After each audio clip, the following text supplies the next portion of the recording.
Olá, pessoal, tudo bem com vocês? Espero que vocês estejam aí acompanhando muito bem a nossa revisão de ecologia. Queria falar hoje com vocês sobre a redução na camada de ozônio. Um tema importante porque é um tema de um problema global, né? Um problema que envolve várias populações, várias sociedades, vários países e acabam interferindo aí na vida das pessoas. Vamos ver esse caso com cuidado para você relembrar de como as questões ambientais impactam, né, na vida de todos? Bom, para começar, eu queria falar com você sobre o que é essa camada de ozônio. Bom, o ozônio é um dos gases que compõem a atmosfera e cerca de 90% desse ozônio se encontra numa altitude entre 20 e 35 quilômetros na atmosfera, numa região chamada camada de ozônio. A importância está no fato de que esse ozônio é o único capaz de filtrar as radiações ultravioleta do tipo B, UVB. Essas radiações ultravioleta vêm do Sol, então elas virão constantemente. O Sol não vai interromper a emissão dessas radiações. Bom, e essas radiações UVB são nocivas aos seres vivos. Vamos dar uma olhadinha aqui? Olha, o quanto que essa radiação pode causar mal.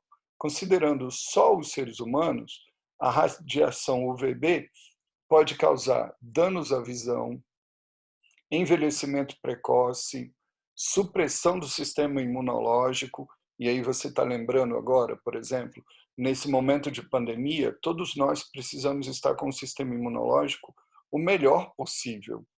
Então, ter raios UVB causando supressão desse sistema imunológico aumenta o risco de sobrevivência das pessoas, né?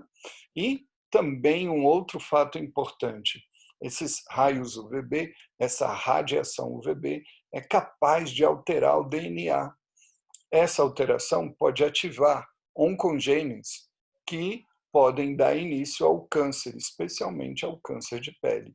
A gente já estudou esse ano, né, o câncer como sendo uma multiplicação desenfreada, sem controle de células do próprio corpo. Essa multiplicação pode até levar à morte, como a gente já viu. Então, a radiação UVB acaba sendo bastante nociva para os seres humanos. Só por essa razão, ela já se torna aí uma preocupação de saúde pública. Mas ainda tem mais. Essa radiação UVB atinge também outras espécies. Por exemplo, atinge ou prejudicam os estágios iniciais de desenvolvimento de peixes, de camarões, caranguejos e outras formas de vida aquática. Bom, reduz a produtividade do fitoplâncton. Gente, reduzir a produtividade do fitoplâncton é diminuir a taxa de fotossíntese do planeta. Você consegue imaginar o que isso expressa ou como é que isso está ligado a vários outros problemas? Por exemplo, se diminuir a taxa de produtividade de fotossíntese dos fitoplâncton que estão nos oceanos, a gente tem a redução da retirada do gás carbônico, ou seja, intensificação do efeito estufa, que a gente já deu uma olhada. Outra questão importante aí é que esses fitoplânctons são os grandes responsáveis pela manutenção da concentração de gás oxigênio, inclusive para nós que estamos distantes do mar. Grande parte do oxigênio que nós respiramos resultam da atividade desse fitoplâncton. Sem falar que esse fitoplâncton aí é responsável por ser a base da cadeia alimentar dos oceanos. Então, se você reparar, a radiação UVB chegando aqui à superfície do planeta acaba sendo um problema de saúde para os seres humanos e um problema ambiental de proporções que a gente ainda nem consegue estimar completamente. Então, é uma situação delicada e problemática. Bom, vamos entender um pouquinho mais dessa situação? Aqui, nessa imagem, eu estou representando a aquilo que a gente acabou de conversar, os conceitos. Então, os raios UVB vêm do Sol. Esses raios sempre virão. Quem tem que nos proteger desses raios UVB é justamente a camada de ozônio, que vai fazer parte da nossa atmosfera. Está lá entre 20 e 35 quilômetros de altitude. O que acontece? A gente tem provocado uma redução nessa camada de ozônio. E essa redução acaba se caracterizando por um ponto de passagem dos raios UVB, fazendo com que esses raios atinjam a superfície do planeta. Tranquilo até aqui? Você entendeu bem o panorama geral desse problema? Vamos detalhar um pouquinho mais. Opa, voltei sem querer, desculpa. Aqui, ó, tem uma imagem que foi obtida a partir do trabalho de computação gráfica, né, para demonstrar o tamanho dessa redução, ou o chamado buraco na camada de ozônio. Como você está podendo ver, essa mancha azul aqui, ó, representa justamente essa redução na camada de ozônio. Por aqui estão passando os raios ultravioleta.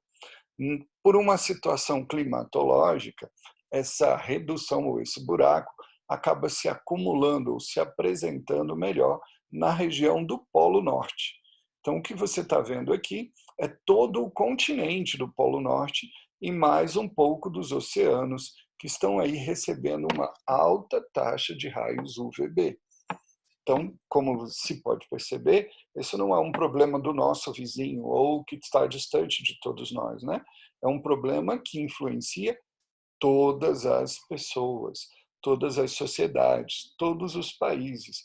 E isso exige muito de negociação, de conversa, de entendimento e de ciência para poder resolver. Haja vista, né, gente, a nossa dificuldade em ultrapassar a pandemia do coronavírus. Vocês têm acompanhado que não é uma questão só de se conhecer os fatos, é uma questão de se descobrir a dinâmica dos fatos, mas mais do que isso, de convencer autoridades, convencer populações a fazer o que é correto, para debilitar aquele problema, para acabar com aquele problema. Bom, o buraco da camada de ozônio é um problema mundial, é um problema que impacta em todas as pessoas. Então precisa de soluções mundiais, tá certo isso? Vamos lá.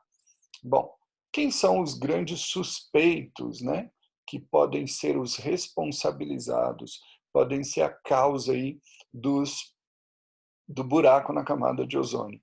Os suspeitos são aqui esses eletrodomésticos, vou chamar assim, são esses objetos. Geladeira, ar-condicionado, aerosol, o extintor de incêndio. Por que eles são suspeitos? Aqui tem uma história por trás, né? Todos eles trabalham com gases em alta pressão. Esses gases precisam ajudar esses aparelhos eletrodomésticos a cumprir a sua função. A geladeira refrigerar o alimento, o ar-condicionado refrigerar o ar ambiente e assim por diante. Esses outros dois a eliminar para jogar um jato forte, né, daquilo do conteúdo que está no seu interior.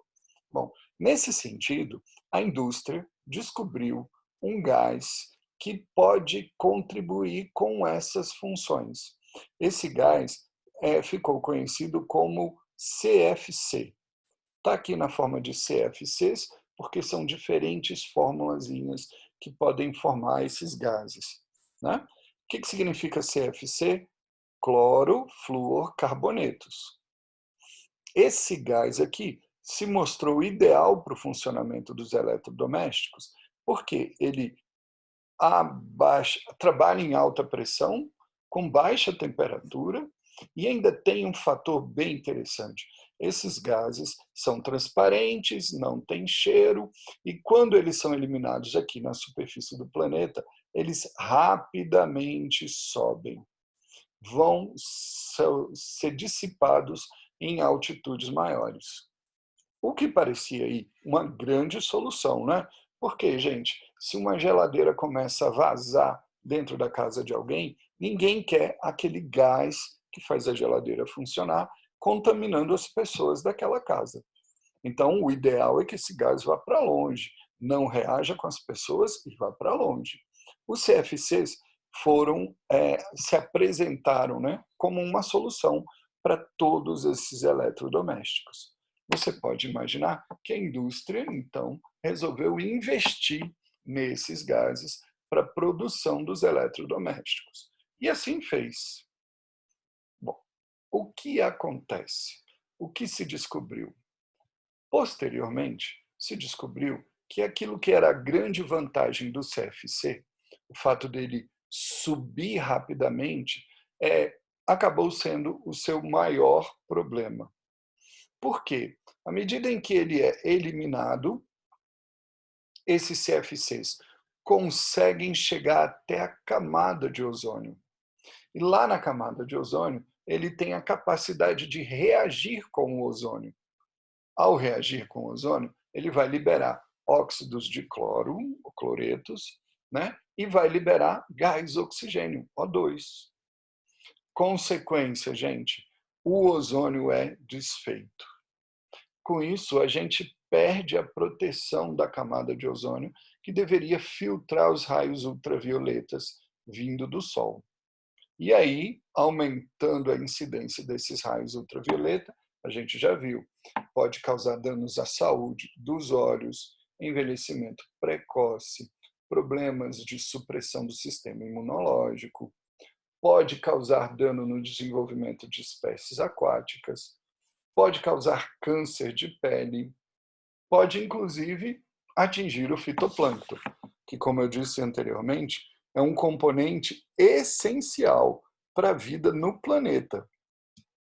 A gente chama o nosso planeta de planeta Terra, mas você sabe bem que grande parte da superfície, 3/4 da superfície do planeta, é tomada de água. E é nessa água que o fitoplâncton está. Então, nós dependemos, todos nós, todos os seres vivos, de uma certa maneira, dependem indiretamente do fitoplâncton. Ao incidir sobre o fitoplâncton, os raios UVB podem causar prejuízo na produtividade desse fitoplâncton. Então, se você repara, esse é um problema de proporções mundiais, globais. Como é que se resolve esse problema de proporções mundiais? Essa é a grande questão. Para resolver isso, as populações, as autoridades, e aí eu volto a chamar a tua atenção, a questão ecológica, a questão ambiental, é uma questão central hoje, cada vez mais presente nas discussões diplomáticas, nas discussões de relações entre as populações, entre os países, justamente porque se não houver uma cooperação ou se não houver uma conscientização de todos os países envolvidos, né, de todas as nações, a gente não consegue resolver um problema que é um problema global, tá certo? Então, o que aconteceu? Olha, em Montreal, no Canadá, foi elaborado um documento conhecido como o Protocolo de Montreal, que está em vigor desde 1989. O que diz esse documento? Ele visa a adoção de tecnologias alternativas ao emprego de poluentes que destroem a camada de ozônio, ou seja, alterar os CFCs. Tem que se buscar uma solução. Os CFCs não podem continuar sendo utilizados, tá certo? Ao mesmo tempo, né, gente, a gente não pode ser inocente e achar que, pronto, não vamos mais usar os CFCs. Você sabe que os CFCs foram importantes para o bom funcionamento de eletrodomésticos essenciais. Você imagina a sua vida sem geladeira hoje em dia? Não dá, né? Aí mesmo no Maristão, nosso sistema de resfriamento é um sistema de ar-condicionado. Então, não dá para pensar que a vida, nossa sociedade, vai ficar sem esses utensílios ou sem esses aparelhos, tá certo? Então, temos aqui uma situação que é de conflito. Tem o interesse de manter os aparelhos e tem a impossibilidade de continuar usando os CFCs, que causaria um problema ainda maior. Então, como é que se faz? Se faz assim mesmo. Uma adoção de tecnologias alternativas. Vamos ser criativos, vamos investir, investigar, buscar novas soluções. outros gases que não reajam com o ozônio e que consigam cumprir bem a função que o CFC cumpre nesses eletrodomésticos, tá certo? Bom, para vocês perceberem como uma solução como essa não é simples, não é somente um papel, né?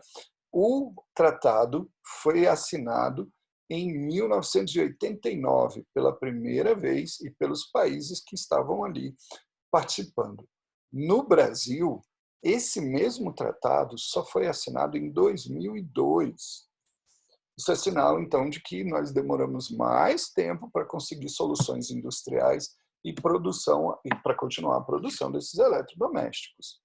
Então, em 2002, o Brasil assinou o Plano Nacional para a Eliminação dos CFCs. Beleza? Tranquilo. Você observa aí que esse ponto é um ponto-chave, né? Esse tema é um tema-chave que pode levar a várias questões interdisciplinares. Beleza? Bom, para a gente finalizar, né? Então, desde 1982, a NASA tem acompanhado o tamanho desse buraco na camada de ozônio, né? E conseguiu observar uma redução nesse buraco na camada de ozônio, justamente por conta das medidas tomadas pelos vários países. Obviamente, gente, não é 100%, a gente ainda não deve ter a utilização de CFCs em alguns locais do mundo, né? Devem estar emitindo esses CFCs, porém, uma redução drástica, grande parte dos países evitando utilizar esses CFCs, já tem dado resultados.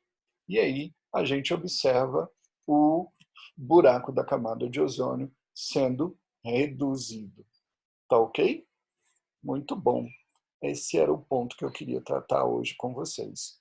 Eu espero que você tenha me acompanhado bem, tudo isso, tá bom? E vamos